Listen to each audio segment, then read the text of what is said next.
एक घने जंगल में एक बड़ा और शक्तिशाली हाथी रहता था। उसके पास एक तेज दौड़ने वाला घोड़ा दोस्त भी था। दोनों अलग अलग थे, लेकिन उनकी दोस्ती गहरी थी।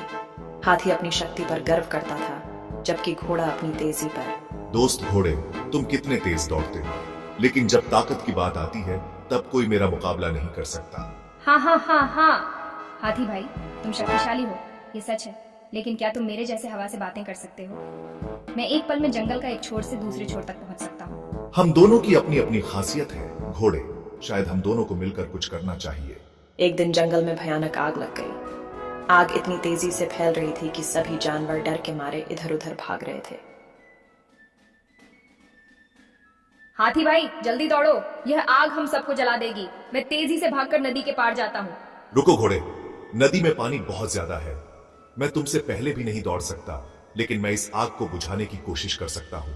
घोड़ा तेजी से दौड़ा और नदी के किनारे पहुंचा, लेकिन उसने देखा कि नदी बहुत गहरी और चौड़ी है। उसे पार करना बहुत मुश्किल था। ओह, मैं यहाँ फंस गया। मेरी तेजी यहाँ काम नहीं आ रही। तभी घोड़े ने देखा कि हाथी धुन के साथ आग बुझाने की कोशिश कर रहा था। उसने अपनी सूंड में पानी भरा और आग पर फेंका। हाथी भाई, मैं तुम्हारी मदद कैसे करूँ? घबराओ मत घोड़े, मैं नदी के किनारे आ रहा हूँ, तुम बस मेरे साथ रहो। हाथी ने अपनी सूंड से पानी डालकर आग बुझाई और फिर नदी के किनारे पहुंचा।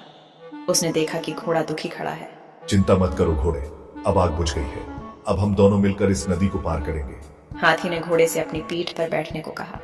घोड़ा हाथी की पीठ पर बैठ गया और दोनों ने मिलकर नदी को पार कर लिया।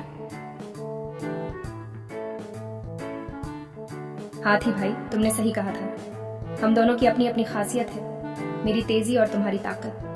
हम दोनों ने मिलकर इस मुश्किल को पार किया। हाँ दोस्त, साथ मिलकर हम कोई भी मुश्किल हल कर सकते हैं। इस दिन से हाथी और घोड़े ने मिलकर काम करने का फैसला किया। वे समझ गए कि एकता में ही शक्ति है।